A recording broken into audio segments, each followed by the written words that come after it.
I'm Krysti. I'm a registered psychotherapist and naturopathic doctor, and this is Conversations with Clients, where we chat about things that come up in session in hopes that they are helpful to you as well. And after saying that, today's conversation was actually not inspired by a client. It was inspired by a question from a viewer. And this question was in reference to a video I did called Why the Physical Experience of Your Feelings Matter. And I'm just going to pull up the viewer's question. The viewer wrote, I understand sensations greatly influence the processing in higher levels of the brain, but how can that be altered with therapy? How can this change the input from the body? So, great question. Quick recap on the video, just in case people haven't seen it. So in that video, I kind of chatted about how we have 3 different processing centers in the brain for 3 different types of information. So whenever I'm describing this, I always use Dan Siegel's hand model of the brain because it is handy. So the 3 different processing centers: frontal cortex, which deals with thoughts; limbic system, which deals with emotions; basal ganglia and deep brain, which deals with sensations. So sensations, emotions, thoughts. Those 3 types of information could kind of be thought of as the building blocks of experience. All of our experience is built on kind of a combination of those building blocks, kind of the way that like a piano chord is built on different notes, right?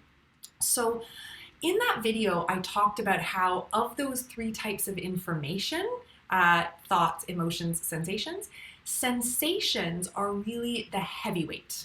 They are the ones that have the greatest influence over our experience. So theoretically, in a therapeutic setting, it kind of makes sense that we work with those, given that they are going to have the greatest impact on our experience, right? I use the analogy that, trying to stop what's happening on the upper brain without attending to what's happening in the lower centers is kind of like trying to stop a pot from boiling without taking it off the heating element.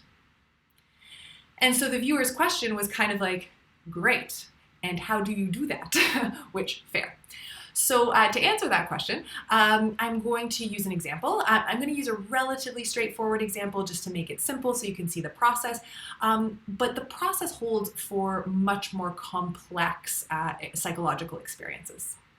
And I'm going to use a personal example so that we can work with something real without me needing to kind of divulge client details. So I'm going to use the example of these YouTube videos. I have anxiety about these videos. I have self-doubt that comes up where I think no one's going to like them. No one's going to watch them.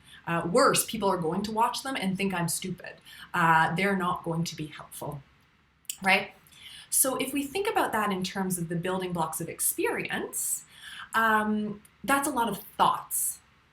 People aren't going to like them. People aren't going to watch. People are going to think I'm stupid. They're not going to be helpful, right? If we were in a cognitive behavioral therapy setting, or we were in a therapist's office who uses primarily top-down types of therapy, we would actually probably work with those thoughts. We might recognize some of those thoughts as catastrophizing. And we might use validity testing. So we might say, how likely is it really that everyone who watches is going to hate these videos and judge me? We might use counter evidence. We might say, well, your clients find this information helpful, right? So doesn't it make sense that some other people out there will find them helpful?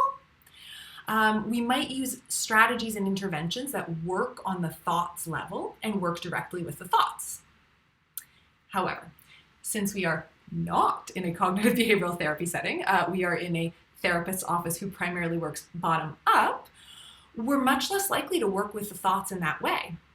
In fact, we may use the thoughts as a doorway, as an avenue in, but we're actually probably going to move fairly quickly out of the thoughts into the felt sense experience. So, therapist me might say something like, okay, so let those thoughts be there for a second. Just kind of hear those thoughts inside. Nobody's going to watch. People are going to think they're stupid. People are going to judge me. If you just kind of hang out with those thoughts for a minute and notice what happens inside, how do those thoughts register in the body?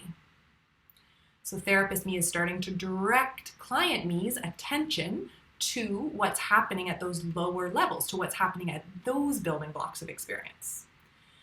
So client me goes inside and kind of says, okay, well, as I think those thoughts, my throat starts to get a bit tight. I notice tightness kind of across my chest. There's a bit of like a squeezing in my heart area and sort of this like impulse to curl in, to hide.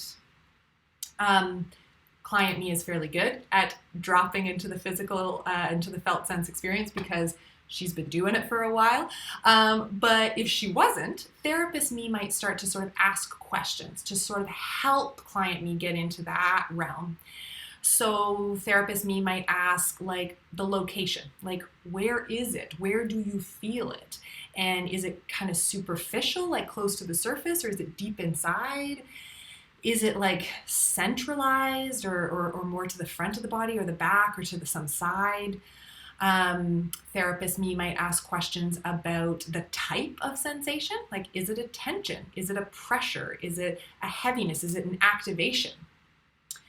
Therapist me might ask questions about the quality, right? Is it a squeezing tightness or a bracing tightness or like a gripping tightness?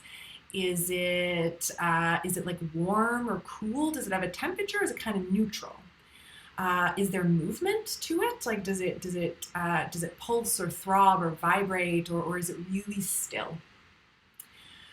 Those kind of questions are going to direct my attention to what's happening at the felt sense level, and they're going to help understand that actual experience. They're going to draw the attention towards things that are often relatively unconscious, right?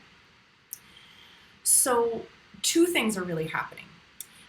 Our frontal cortex so easily and almost reflexively goes into conceptualization. So a lot of times we might even like drop into the downstairs brain, but very quickly pop right back out, right? When that happens, we just keep directing the attention back down. And those kind of questions actually help to keep the attention at the felt sense level. So we're both getting to know the experience and we're keeping the attention in the experiential realm. So now we've done that, we've got the experience, we understand it's this sort of like squeezing, tightening, impulse to hide kind of experience. Now we have a decision point. We have two decision points actually. We have the decision point that is around the direction. Where are we going to go with this? Is this a client who's really struggling day to day? Is this a client who's having difficulty managing their anxiety that really needs resources, that needs tools to work with that just so that they can make it through what they need to do? Or is this a client who's actually fairly well resourced already? They know how to handle the anxiety, but they're just sick of it coming up and we're working more root cause. That's going to tell us the direction, if we're going towards resourcing or if we're going towards processing. The second decision point is our mode of transportation. How are we getting there? Are we using somatics or are we using different types of therapies? In practice, I am a very integrative therapist. I pull together all kinds of different modalities and kind of blend them or use the ones that I think are going to be most relevant to the client and to the situation. For this example, in order to keep things relatively simple, we're going to go in a resourcing direction and we're going to stick with somatics because that's what we've been talking about. Okay? So at this point, therapist me might start to kind of go, okay, let's use some experiments, let's do some things to really kind of highlight what needs to shift here, what's happening that is contributing to the anxiety cycle here. So therapist me might say, let's do an experiment, let's try exaggerating what's happening. Exaggerating what's happening sometimes amplifies it in a way that brings to light nuances that were happening unconsciously or below the level of awareness. So therapist me might say, okay, as you exaggerate it, like as you let that get a bit bigger, as you let the body do that impulse of curling in and hiding, like what happens inside? Therapist me is directing client me's attention to the experience still, right? And so client me goes inside and kind of says, okay, yeah, well, as I exaggerate that, as I make it bigger, well, the chest kind of caves in. My chest gets even tighter, and my shoulders pull in, and I really notice the breath gets shorter. It actually gets kind of difficult to take a deep breath, right? The lungs don't have a lot of room to expand. So my breath gets shorter and my heart rate starts to speed up. My throat gets even tighter, and the anxiety just increases, right? Okay, so now we know. So there was that impulse to hide, but then there's a way that cycles, right? That then, okay, that feeds a cycle, because then it's hard to breathe and the anxiety gets bigger, and that has cascades up to the cognitive level too, right? So then therapists and me might say, okay, well, let's try a different experiment. Let's try an oppositional movement. Let's try doing the opposite of what's happening. Go inside and kind of notice what goes on. If you expand across the chest, if you sort of do the opposite of that hiding, just notice what happens. And so client me goes inside and kind of goes, yeah, well, as I expand across the chest, like I can breathe a little bit easier. As I can breathe easier, my heart rate actually starts to settle. My nervous system starts to come down a little bit. And as I stay with that, as my nervous system starts to settle,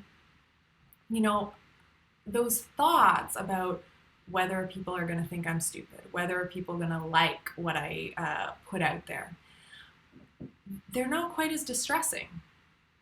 They're not great. I don't love them, but they're not as distressing. So what do we do there? We dropped into the physical experience. We explored what was happening down there. We experimented with physical shifts to see if they changed the experience. And we found a resource. We found something that did change the physical experience, and that then rippled up and shifted some of the experience on the upstairs levels of the brain. Does that mean that just shifting your shoulders back is going to be the cure for everyone's anxiety? Of course not. But does the process hold? Yes.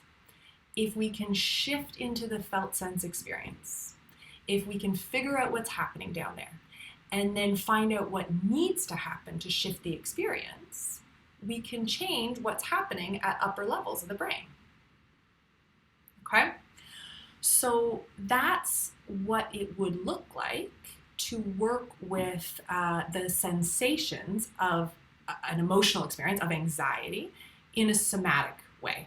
That's kind of the direction and the mode of transportation that we chatted about today. If you're interested in knowing what that would look like if we had taken a different direction, if we'd gone in a processing direction, or if we'd taken a different mode of transportation, if we'd gone to that same destination through internal family systems or through EMDR, through ego state therapy, please let me know. As I have kind of exposed you through my anxieties, I want these to be helpful. And so it's really helpful to me to know what you want to know about. So if you have questions, please put them in the comment section below. I would love to hear from you. Take care.